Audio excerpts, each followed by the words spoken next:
welcome this edition of the Hoel Roofing and Remodeling podcast. Today, first day in our new setup, so shout out to Adam for getting this set up. And today, our guest is Doyle with Autoglass Replacement and Repair. There you go. So I'm going to let him introduce himself, but I'm going to start with a quick story. I'm all about small business here. Like, I love talking to entrepreneurs, love supporting entrepreneurs, small business. And we had 3 vehicles here at the office that needed new glass. And I just told office manager Ellie, I'm like, Ellie, just get with Safe Light, get them out here. And I gave her the details. And they sent over a quote, and they were going to charge me a trip charge for every single vehicle. And I was like, Ellie, call them, let them know, like, hey, I'll have my shop open. They can do all 3 in the same day, all that. And they're like, oh, we can't guarantee the same person will do all of them. And I'm like, this is stupid. And, you know, like our phones do, like it or not, it's listening to me. And all of a sudden, an ad for yours pops up. So I message you, you message back that night. And you're like, oh, yeah, man, I can do it. And, you know, so I was trying to count the other day, getting prepped for this podcast. I think you've done like 8 or 9? 7, I believe. Okay. Yep, I think 7. Yeah. Well, that one you did. It might be 8 or 9 actually, because you've, through your channels, you've brought some people in besides yourself. Yes. But I think it's been at least 5 or 6 of just your own vehicles, and then a few others from people. Yep. Yeah. So I mean, it's just he came in and knocked it out of the park on the first set, and then my dad and a good buddy needed some work done. And then I swear, right after you did that first set, the day after, somebody pulled in, hey, boss, a rock hit my windshield. I was like, gosh darn it. So that's kind of how we met. But go ahead, introduce yourself, your family, and then we'll talk some business for a minute, buddy. Sure. So my name's Doyle Bedee. I operate a company, Autoglass Replacement Repair. I've been doing auto glass for about 9-10 years now. I really enjoy what I do. I take a lot of pride in it. I really like that it's hands-on, and I really like that there's a degree of craftsmanship to it. It's not such a tedious job that, you know, you have to like walk on pins and needles, but there's a certain level of craftsmanship that just gives me pride in the work. And that's one thing I feel like is really lacking in my industry. There's a lot of, it's not a new job. You know, people have been putting glass in cars since they've been around. So the processes have changed, but there's a lot of older people in the market who aren't using the newest technology. And along with, you know, pride in my labor, I really like the technology. There's a lot of tools out here now that are just specifically made for removing windows from cars. And it minimizes the damage. It minimizes the wear and tear on me. It's just all around great. But I just launched my business within the last few years. The ball is really starting to pick up steam. This year it's really starting to take off. Schedule's full Monday through Friday. It's fantastic. My biggest pride in opening my own business is the ability to give people good deals. Like you said on Safe Light, they want to charge you, they want to nickel and dime you for every single thing. Like one stop, but they're going to give you 3 mobile charges? That's crazy. What's fantastic about me is I only have to cover myself and provide for my family, which brings my overhead significantly lower than some of these high-end companies, which makes it to where I can give you a great deal. So you're going to save money, you're going to get absolute great work that you're going to get comparable to any of these other top tier companies, and I'm also going to make what I need to provide for my family. So it's winning all the way around. And the other thing that, you know, I really get excited about is just being a name in the community. I'm 31, so until the last 2 years, I've just been a guy who lives in Columbus, Indiana, you know, but over the last couple of years now, I'm starting to have a name. People know there's a guy. I have a guy who does glass. He does great work. He's an even better person. So I like that, you know, I can start being recognized in my community as somebody who's providing something instead of just existing in the ecosystem. Tell me about your family, bud. So I have 2 little boys and a fiance. We just started building our family within the last 4 years. My oldest is a 4-year-old, and my youngest is 2. They are a rambunctious little tag team of boys. I love it though. I don't remember what the old show was, but there was they used to call these 2 little brothers the Bruise Brothers, and they would just roughhouse all the time, and I absolutely love that. I was kind of a wild child growing up. I was the one out of 3 siblings. I was the one who was getting talked to from my parents. I was the one who was home late. I was the one showing up with broken bones and cuts and bruises, and they're like, why did you think you could fly from a ceiling fan? And I'm like, You never know. You got to find out. Well, and this is going to get me on my soapbox, but I believe that the problem in this country is the lack of men. It's the lack of men stepping up. And I think for a boy to get to be a man, he has to be a boy. He has to tear shit up. He's got to, literally me and my wife was just having this conversation. Nobody calls CPS on me if you hear this story. But so the other day, we've got this Polaris Gator. It's got doors on it. I brought it in here to spray some weeds at the office, run down to this house that we're working on that we need to spray some weeds, and it's a flip house. And my skid loader was here. I was like, man, I'd really like to haul that skid loader home in that trailer. And I looked at my boy, and he's 9. I said, hey, will you drive that Gator home and just follow me? Yep. He's like, oh, yeah. So we headed home. I was like, yes. I always went ahead and called my wife about 5 minutes out because I'm like, I'm just going to warn him right now, And she, at first she didn't totally understand what I said. And I was like, he's driving the Gator on the road behind me. The skid loader's in my trailer, pulled by my truck. And then when we got close, I let him pull in front of me when we went to turn on our road. And I mean, he's a boy, so he just floored it.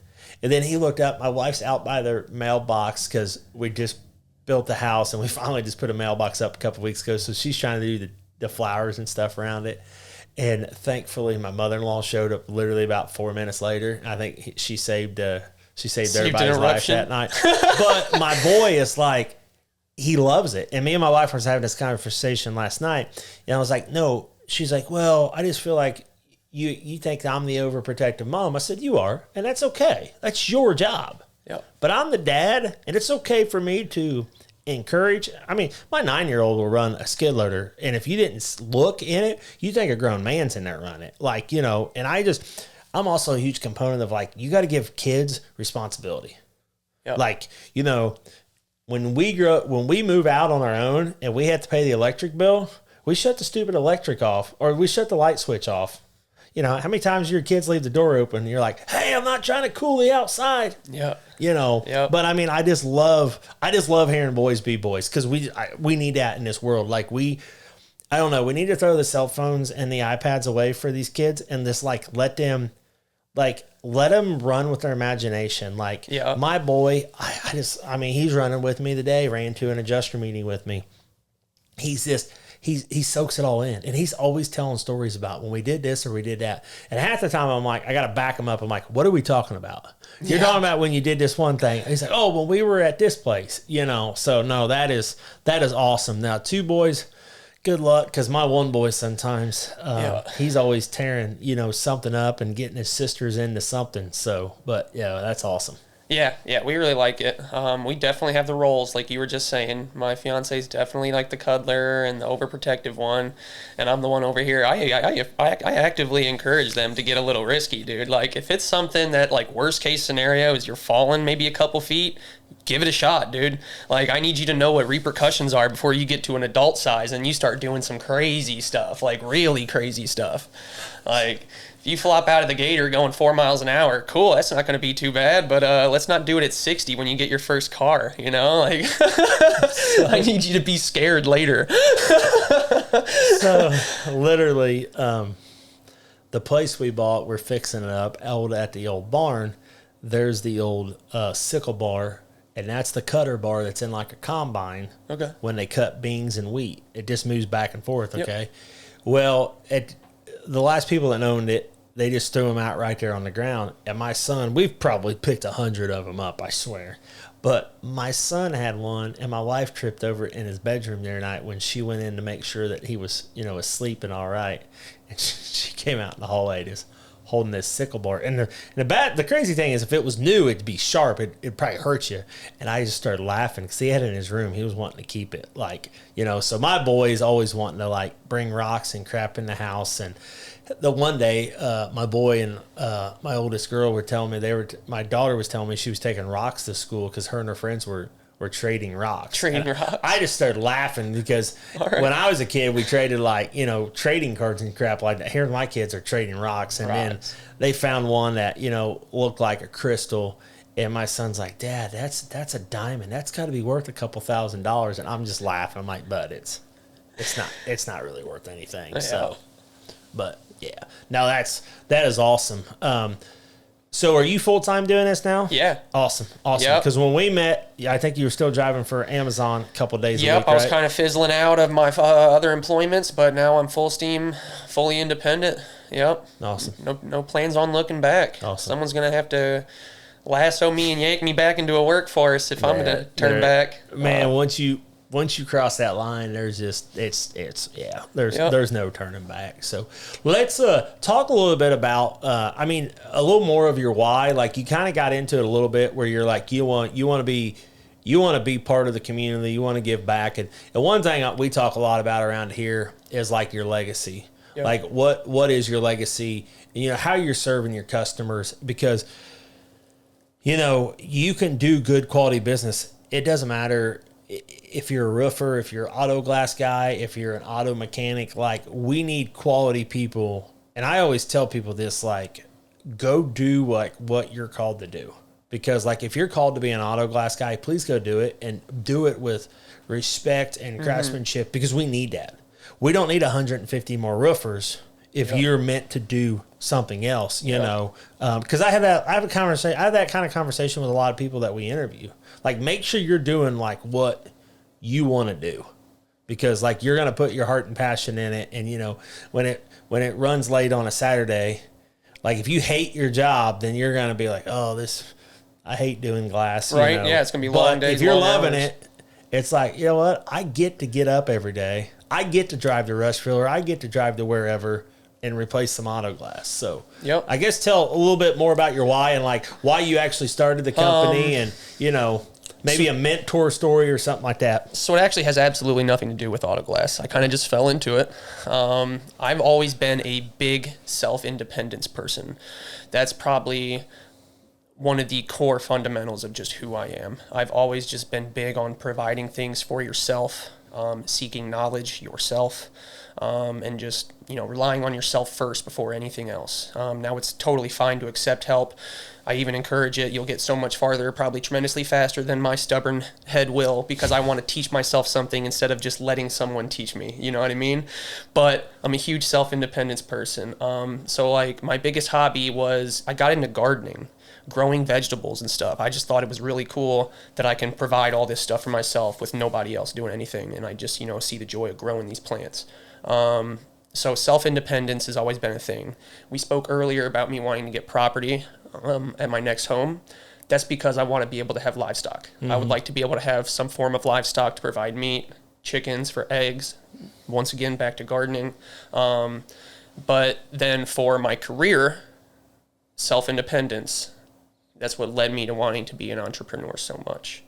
Now, what really, fortified that in my plans was being in the workforce, being somebody who's not incompetent, somebody who's not lazy. I am a tremendous, I don't mean to like toot my own horn, but I'm a top choice employee for good companies. And I just, company after company after company, you just see you're a cog in the wheel and you're just getting blown by. You're just getting, worked like a dog, and you're not getting even a thank you for it. So slowly through the chain, it's definitely idealized, being an entrepreneur. Before I got into Autoglass, I was in a tree service. That's another company or another industry that there's a lot of people who start their own businesses in that, because it doesn't take too high of a degree to get in the doorway.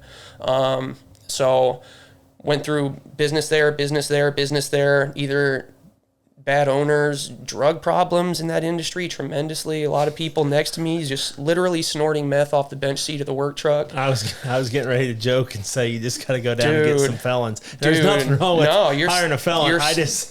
It's spot on. My wife's aunt hired a tree trimmer, and somebody that I knew him, and she's like, "Let me see your insurance certificate." Yeah. And the tree had fallen on the garage. They got that part off. We fixed the garage, and we ended up putting the metal roof back on the garage, and we had one extra piece of metal.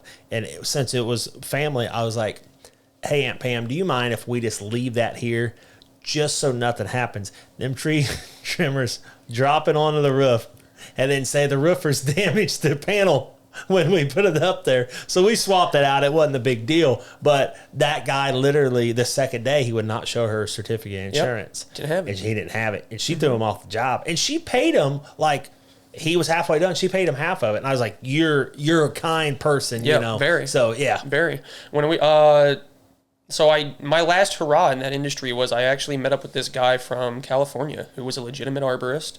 He was big into technical stuff, so he had all this crazy gear, man. This guy could like walk around on air on ropes. It was insane. So I buddied up with him because he was somebody who cared and like really enjoyed his craft. And he ended up starting his own thing. He didn't quite mentally prepare himself for, what could happen within the first year of opening a business. Oh, yeah. So he ended up shutting his doors, unfortunately. But in our time there, we did come across a job where somebody had domino chained 6 pine trees down that somebody had as a privacy fence, essentially, right on their property between the neighbors. Dude immediately packed up and just gone. Deleted his Facebook page, blocked the numbers, all that. So we always used to joke about how if you pick up somebody else's job, you should get half their fee stacked on top of our cleanup mess, because now we got to deal with all this extra. Yeah, okay, so I'm kind of a squirrel here, so you're going to have to bear with me. So there was a sign right outside of Edinburgh that a guy had made, and it was a tree trimmer, had ripped them off. And do you remember seeing that sign? Dude. I used to know this dude's name. I didn't understand what the sign was for the longest time. And then finally, years later, I found out that's what happened on. Yeah. Thief on a Limb Tree Service. Yeah, whatever it was. Like Eddie Cowell or something similar. I don't remember. I know exactly what you're talking about. The guy had that sign. He was right there on 31. It was like, this guy took my money and didn't finish or something like that. Yep. And I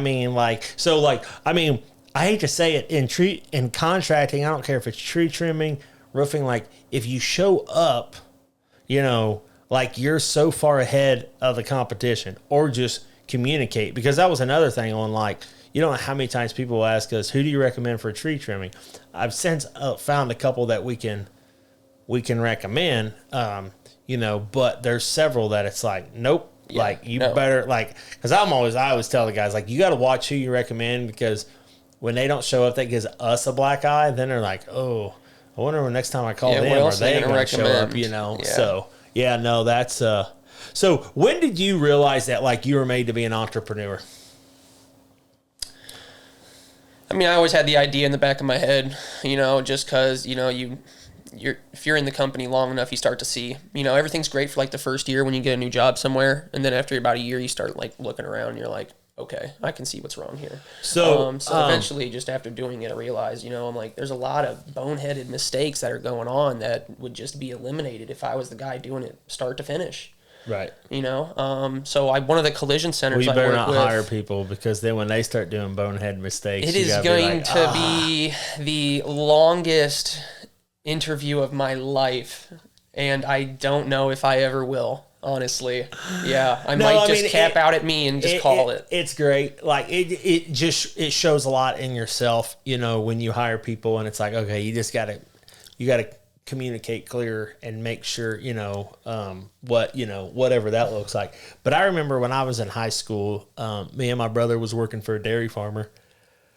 I have no idea why I'm yawning, but I am. My dad wanted me to start baling hay. So, I baled hay and ran a roofing company. Probably the two jobs that depend. You square baling the hays? Yeah, square baling. Even worse. That, the rain can either make you look real good or screw you pretty quick, So small squares, me and my wife got married in July. The next summer, we small squared baled 8,000 bales together. And we both had full-time jobs that wasn't baling hay. And we did most of it ourselves, because I had enough wagons. I could put a bunch on wagons, and every once in a while to get some help, to unload it. However, like, I knew that I was going to be an entrepreneur, and it's funny because, we've done some I don't want to say stupid stuff, but like, we used to have videos we sold in the hood of Indy. Like, I'd carry my pistol on my hip and not even try to conceal it. Like, I wanted people to see that this big white guy had a gun, and they weren't any like weird movies or anything. They were just older movies that you could buy real cheap. Mm-hmm. And there was a system and process there.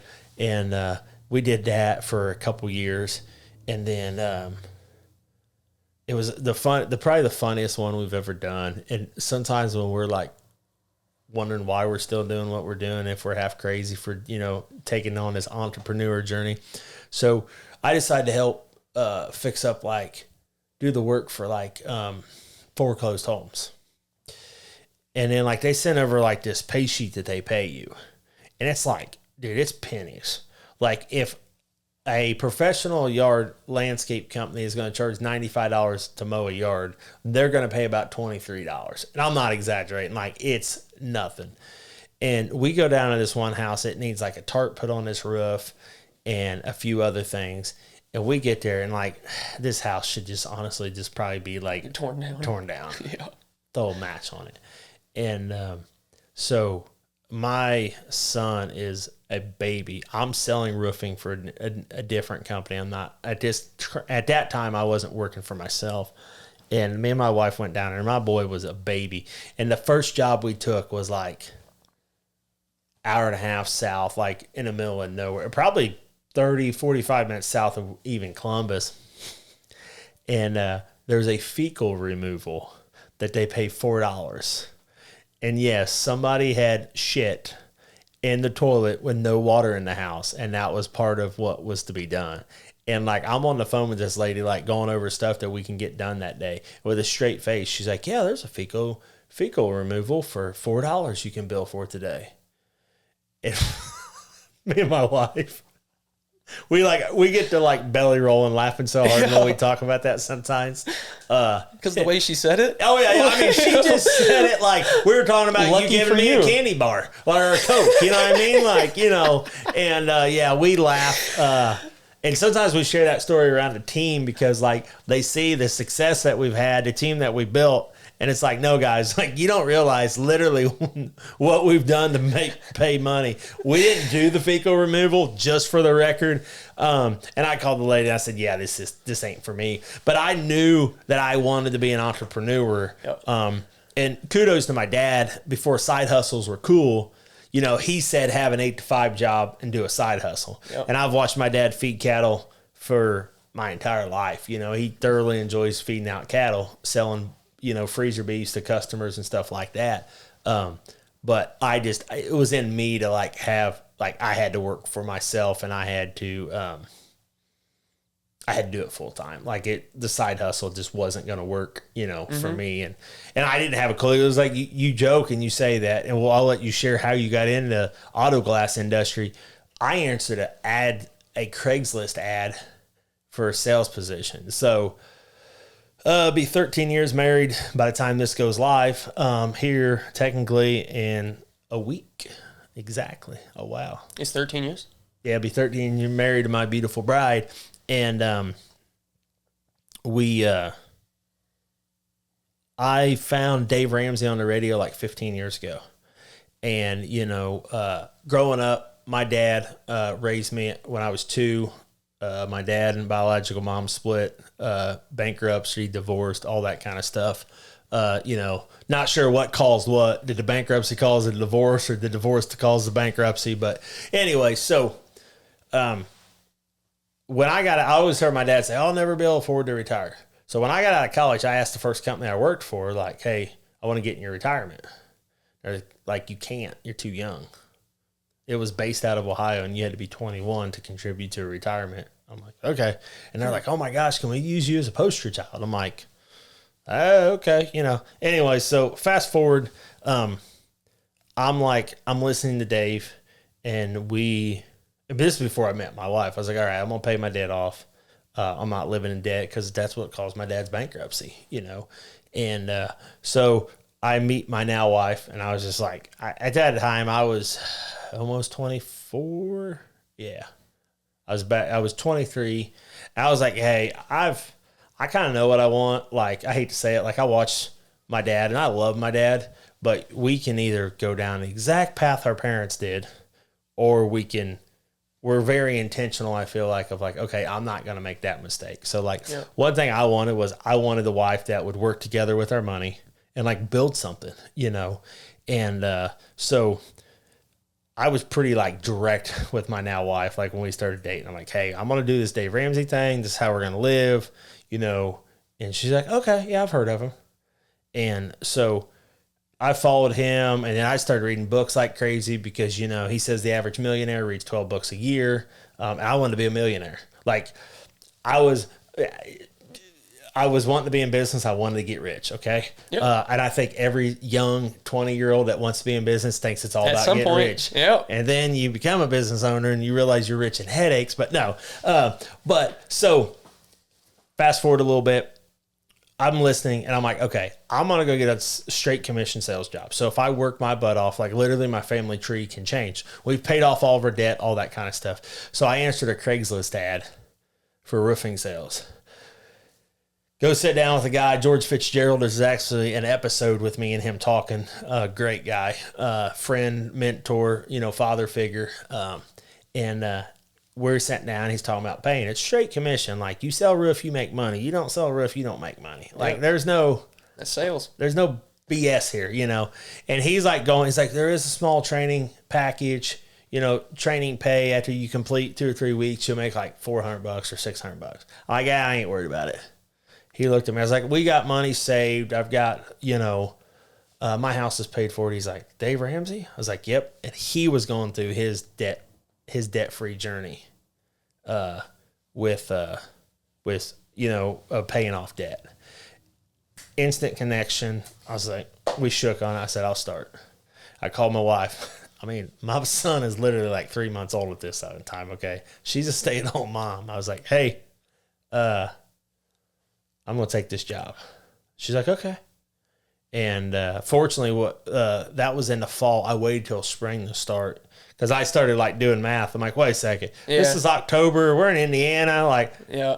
How the hell do you sell roofs in January? He's like, well, you really don't. I was like, well, I don't like keep my full-time job. And so it worked out perfect. We bought a house because I told her, I was like, we're going to buy a house. We're going to pay cash for it. And I know people are like, oh, do what? Like, how much money did you have to save? There was a house just outside of Rushville.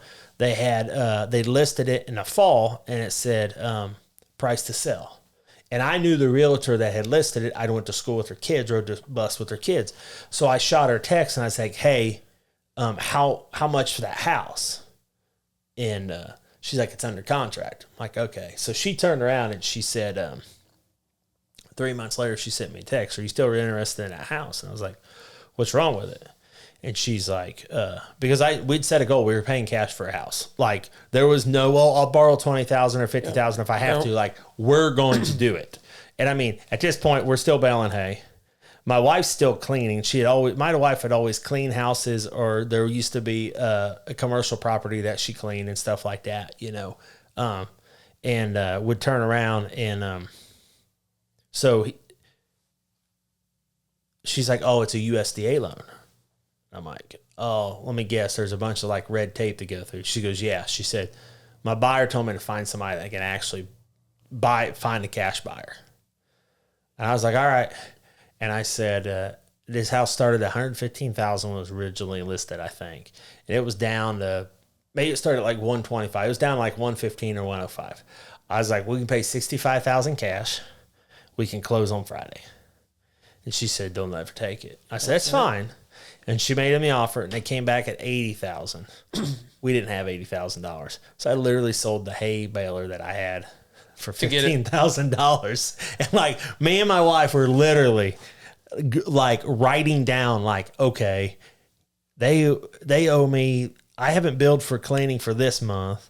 This person owes me, like we literally wrote out, like I had this person owed me $400 on every hay, hay, and this person owed me $180 on hay. So I'm like, I'm sending a text message like, hey, can we get settled up? And like and then my little brother was buying our old house, and he had a little bit of money saved up, and I knew he did. So I called him and I was like, hey bro, anyway, you'll go ahead and pay me like $2,500 of the house so I can close on mine. He was like, oh yeah, absolutely.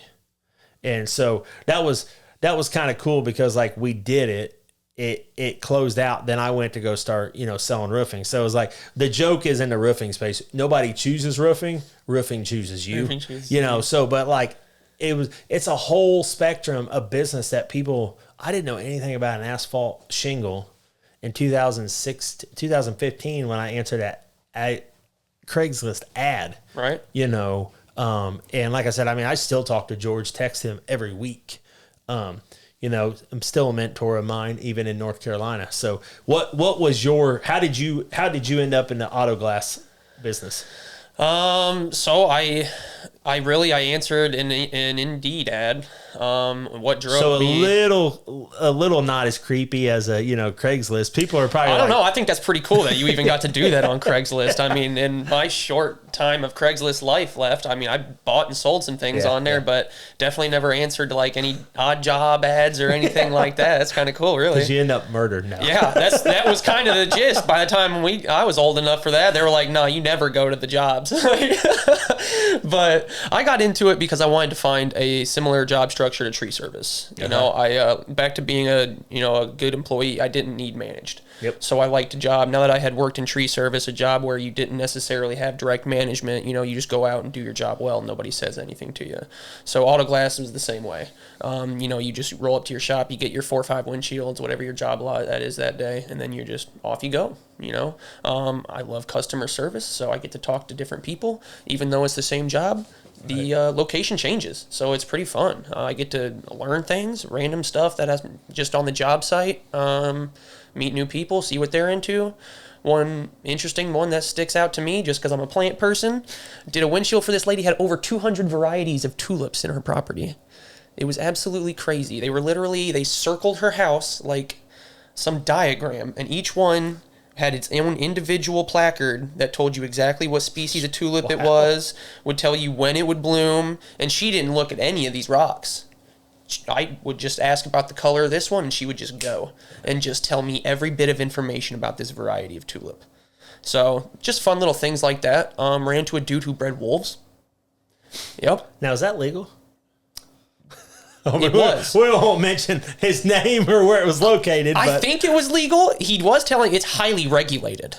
Like he had like 12-foot fences or something like that. Like the government should not be involved. But go ahead. Whether they knew or not, I'm not sure. But I've heard of other people doing this besides this guy. But he had it very secure. It was like double fenced. Well, yeah, and like very tall fences. And these things were like, I'm usually like, this dog's gonna have to rip my arm off to scare me. Yeah, I did not want to get close to these ones. Like they just looked like a whole nother level of canine that you're like. So what did they do with them? Just look at them. I mean, that guy was friendly. He was friendly with them because, he was like the alpha because he's like the one who takes care of them, all that type of stuff. But even so they respected him? They respected him, but he was like, yeah, you're not going in there probably. Did he fear him at all? No, he would go up to the fence. It was double. He was on the inside, but they would come up to him and stuff like that. Huh. But I wasn't. Sorry, and like I said, I'm usually a dog person, but they were just massive, dude. Massive. And just because it's a wolf hybrid, I was just like, I don't know.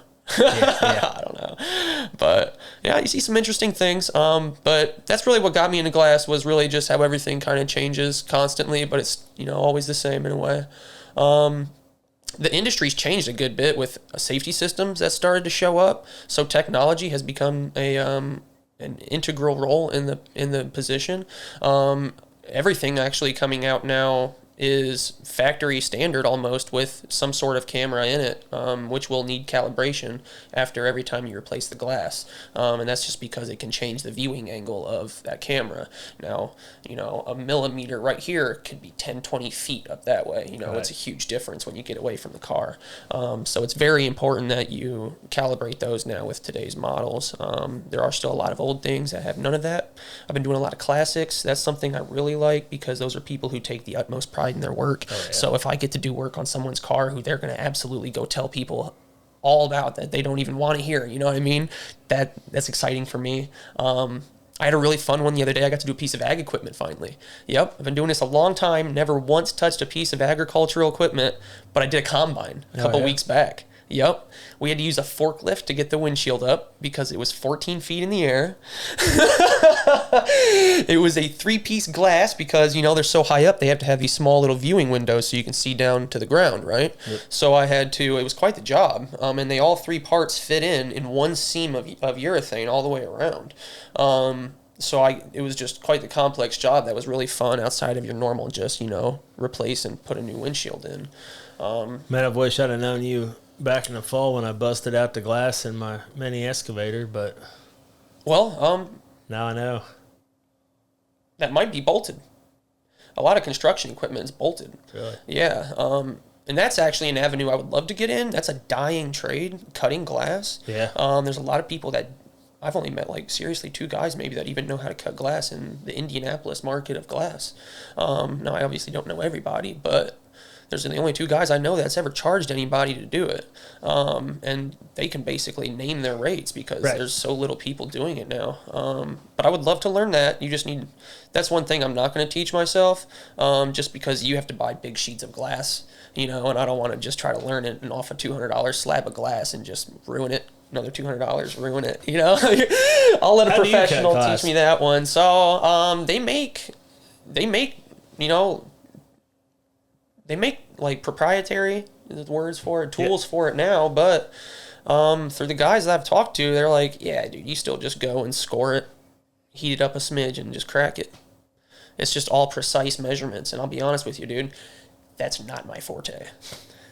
That's why I like Autoglass. There's enough craftsmanship, but it's not so fine-tuned that I'm, like, stressing about it, because I'm the person who I can, like, if we're going to build a doghouse, I will give you a perfect blueprint. When it comes to putting these pieces together, you're like, that's a doghouse? And I'm like, it was supposed to be. I don't know. Like, when it comes to that fine-tuned stuff, I'm not the guy. But with glass, there's enough, like, it's not so tedious that I'm really good at it. You know? What, earlier before I think he hit record, you were talking about, like, that struggle of just, like, getting started. In Autoglass? Well, in business. Like, I mean, just business in general, you know, because I've known people for years tell me they're going to start, well, I'm going to start my own company. Yep. And then they don't. Never did. You know, so, like, what was that story with you? Because, I mean, this is fresh when you decided that you were going full-time into this to forget the Amazon delivery stuff. Well, I like to tell my friends and family that I am recklessly fearless in this aspect because, I mean, I always make the joke, what am I going to do, get another job? Yeah. What am I going to do, go back to working for somebody? You know? All I'm going to do is lose some time. Yep. You know? But I've always been the person who takes pride in myself. I just really wanted to get out and see, A, if I could do it myself. B, I'm a long-term planner.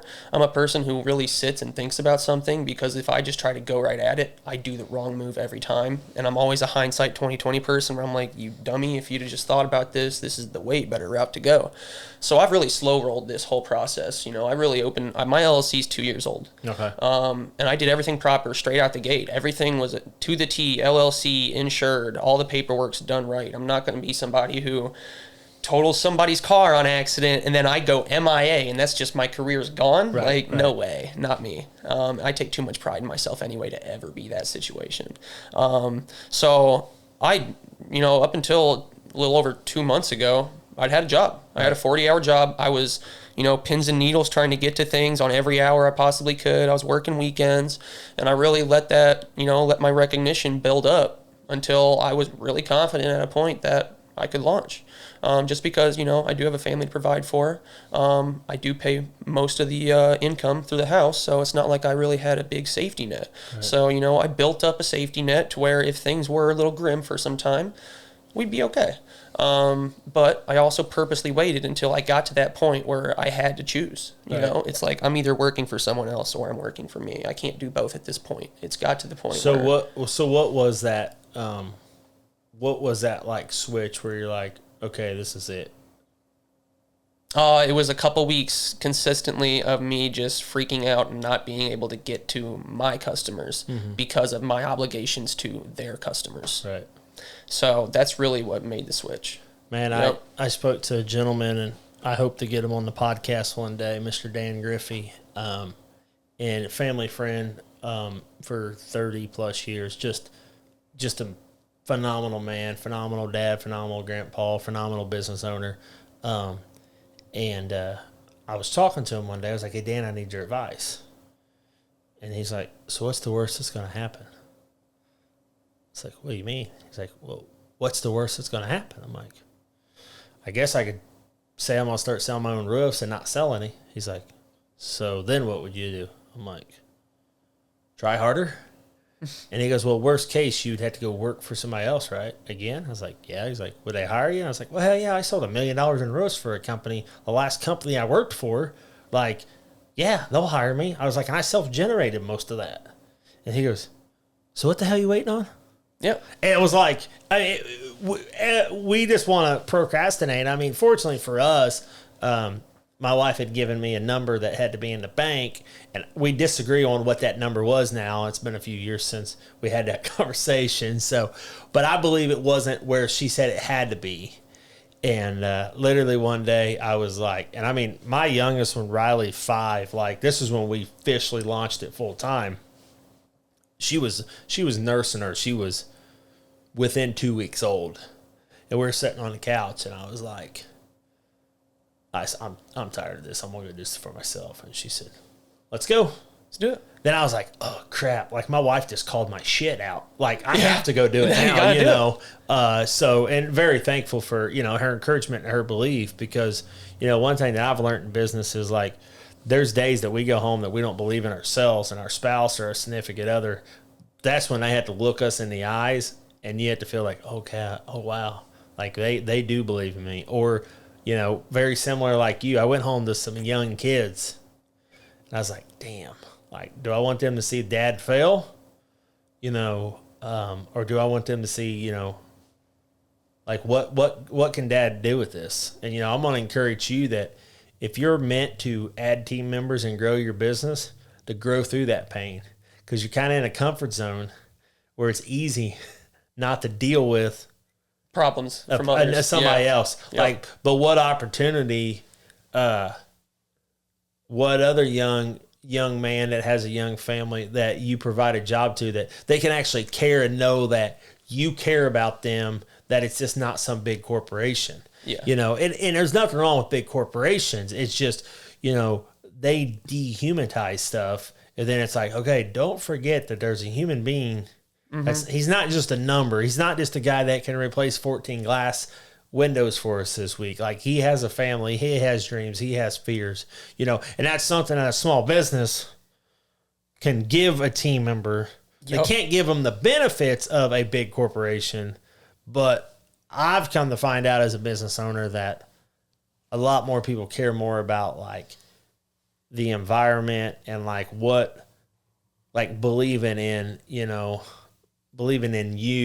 and not Safe Light or not some big national brand. And like I said, I'm not beating up the national brands. Like, they have a place in the market, you know. However, you know, there's always going to be, I seen somebody said one day, there's always going to be entrepreneurs in the United States if there's garages. Yeah, everybody's absolutely. willing, you know. Yep.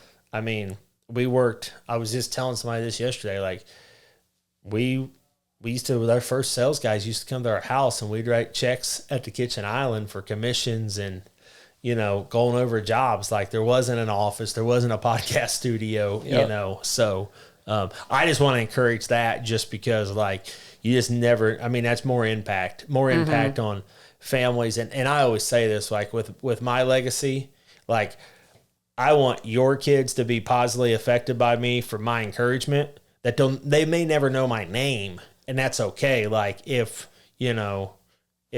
dad grows a bigger business or whatever that looks like due to encouragement or input from something, like, that's, you know, like, yeah, like Ellie's little ones, they know my name. You know, there's people, Jonathan's little ones that work for me, like, they know my name, you know. And, you know, however, like, that's the fun part for me being in business, of just encouraging and just seeing that success. I mean, everybody wants to see the American. Just watching it radiate through everybody. I mean, everybody wants to, because, like, there's this, we enjoy it. Like, you know, and then, like, you're going to know somebody that, I don't know, it's just, dude, I get jacked up talking to entrepreneurs. Like, I love it. I've got a text message I missed from a guy that he does a dumpster business, and it was so fun because, like, he called me. He's like, hey, we've got a mutual friend. I'm like, yeah. And he's like, hey, man, do you ever need dumpsters? And I'm like, most of the time not. I was like, I've got 4 dump trailers. and he kind of told me what he was doing. I was like, hey, bro, like, let's jump on a podcast. And he was so freaking nervous, and he had a blast, you know. And now sometimes he just texts me a business question while we've been on the podcast, you know. Like, that's awesome for me, like, just to be able to respond and to encourage, because he's busy, you know. Yeah. And his business has taken off, and it's like, you got to take that first step. Like, because you can't change 100 windows. You can't change 6 or 8 or 10 for me without doing the first one, you know, and, you know, however that looks. So, like, I guess, do you have any final thoughts, you know, as I leave it hanging in a weird, awkward pause? I was just thinking of something you touched on a second ago. Let me try to bring it back. It was the talking about small business compared to big companies. I was thinking about that earlier today because, you know, you'll hear my dog in the background sometimes if I'm at the house to do a quote for you. If you call me in the evenings, you're probably going to hear 2 little loud boys running around. And I apologize all the time to people, but I don't ever mean it, because I actually think that's a great thing. I think we've lost that a lot. You know, I really think that relationship between the people, your service provider, is just diminished completely. You know, it is just a corporate, you know, business. It's just some number you call, you know what I mean? I think there is something, you know, little stuff like that is nice, you know, just to build that rapport with somebody. Even if you just need me to come put a new windshield in, you know, it's just nice to have that extra level of like depth that this is an actual person doing something for me. Or, you know, like when your boys get a little older, because I know at their age it wouldn't be good to take them around glass. I could only imagine what my boy would, but like get them to experience to go watch dad work, you know, and like I try to use it as a teachable moment with my kids all the time. Like, I mean, I love our particular business, because if I'm out meeting customers looking at a roofing or siding project, like, we're outside anyways, so my kids can just run around and have fun, and like they still get to spend time with dad. Yeah, you know, because one thing that I feel like the Amish community has done well is the apprenticeship stuff, like where their kids are working with them, you know. And I always joke and asked my dad if he was Amish growing up when we were growing up, for as much as he worked us kids. But there's memories there, you know, and like the whole letting my boy drive the Gator. Like, you imagine the stories he's going to tell his buddies at school when he goes back in the fall, like, oh, I drove the Gator, you know, 47 mile an hour or whatever, you know, like it's really only like 8. Yes, absolutely. But he's just going to but like, how cool and how fun is that? And then, you know, and then that just, like I said, that's just that right there just shows, like, I don't know, man, there's just so many teachable moments that you can't find in a textbook. They can't teach that at school. But what about if you starting this, one of your boys takes it over in 20 years? That'd be fantastic. Like, you know what I mean? Like, then the story is like, hey, I'm second generation, and, you know, my dad was working 90 hours a week before we decided that, hey, we're gonna do this full time. You know, like I said, it's just, you know, and it is a small business. You know, it is the human.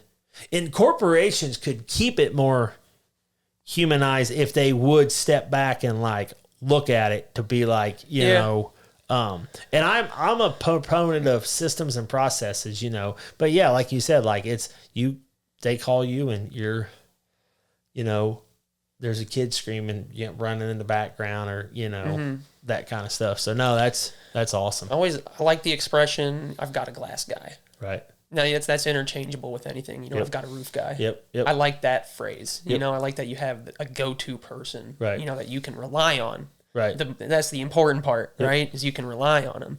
Like you with Safelite, it sounded pretty unreliable. You're going to send a mixture of people, you know, that's kind of odd. I just seen them down here on the way in.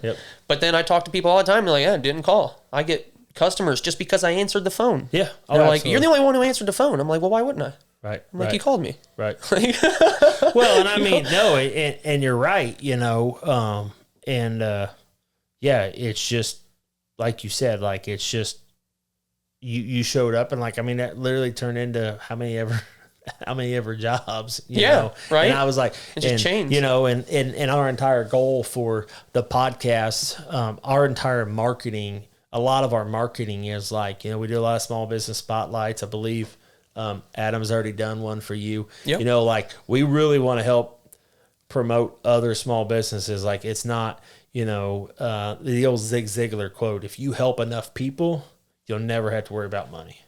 Yep. So if you put enough glass in cars, you'll never have to worry about money. Heck, if I help enough other small businesses, literally, a good friend of mine that helped me on my build my house. He's helped me with doing electrical work on flip houses for 4 or 5 years now, and he finally launched his business full time. Sweet. And there's been a couple things I'm like, bro, make sure you do this, make sure you done it. It bit me in the butt. Like, let me help you, but it's cool to see him. I just talked to him on the way down here. I'm going to get him behind the microphone.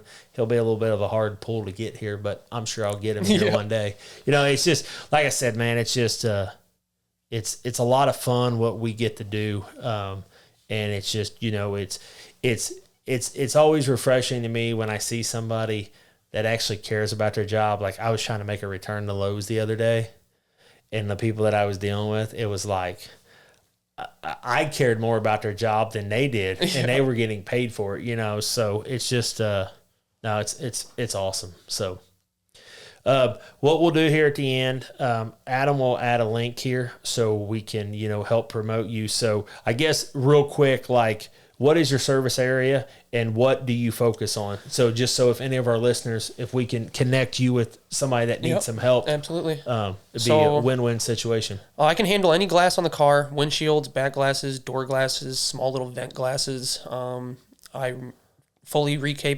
capable of doing calibration. So if you have a static one or a dynamic, those are the two main kinds. I can facilitate both of those. I really like to do R&I work. So if you're a DIY enthusiast, if you own a body shop, I really like to take parts out that you need to complete your work, and then we'll reinstall that part after it. So things are done properly. And I like that because that's the type of quality I like to take in my work. So especially for shops that take really high quality in their work, they need a guy like me who's going to make sure that part comes out A, usable, B, quick in a timely manner, because their production, or my speed is their speed. If they're handicapped waiting for something to, in a 10-step process, it's important. So I really like to do that because not only does that facilitate a business owner, but it also facilitates their customers who's going to get that car back faster. And I don't know if you guys have more than one vehicle. I rely on mine to be a work van and a family van. So if that thing goes down, I'm going to want it back pretty quick. So I like to try to facilitate that for other people. As far as my work area, I cover the greater 65 South work area. So anywhere from about mid-Indianapolis all the way down to about Scottsburg. We'll cover along 65, and then about east-west sides, we're looking probably maybe as far as Martinsville, and then about as far east as Rushville. Here's one about the outer skirts of where I go. I've been over to like Brookville, though, for, exceptions, things like that. I teased him and said that on 2 Saturdays a month, he can just open my shop up and use it. And I'm dead serious. Like, dude, it's been pretty great. It's covered, it's heated. Any time. So all your vehicles, all your cars, trucks, vans, there's SUVs, nothing I can't do. Like I said, I've even dabbled with agricultural equipment now. So if I can see a way to do it, I don't see why I can't, Yep. And I'm a very honest person. If I don't see a good way to do something or I don't recommend the work that you're interested in doing, I will tell you. I'm not interested in getting anybody's dollar if they don't get anything out of it. Right. Because I called you about truck glass and stuff like that. Yeah, the back glass. We had some conversation, and you shot me straight on that. Yeah, so I'll tell you exactly. I have nothing to gain. Right. That was very much appreciated. So, guys, check them out. If you need, hopefully you don't need glass replaced, but I always say, if I appreciate your time coming up here. I appreciate the service that you've provided for me and some of my customers. And if Doyle can help you out with any auto glass, ag equipment, glass, whatever it looks like, give them a call. You won't be disappointed. Thank you, sir. You're very welcome. Oh, another thing I note, I take glass out for derby cars. I've done a couple of those. I know it's kind of the fair season, so in case anybody's trying to get a car ready for a heat in the fair, let me know. We'll take all your glass out pretty quick. And you won't have to vacuum your whole garage out. Usually they just smash them to pieces, but, we can keep it clean and do it quick. All right. Thank you, sir. Yeah, you're welcome.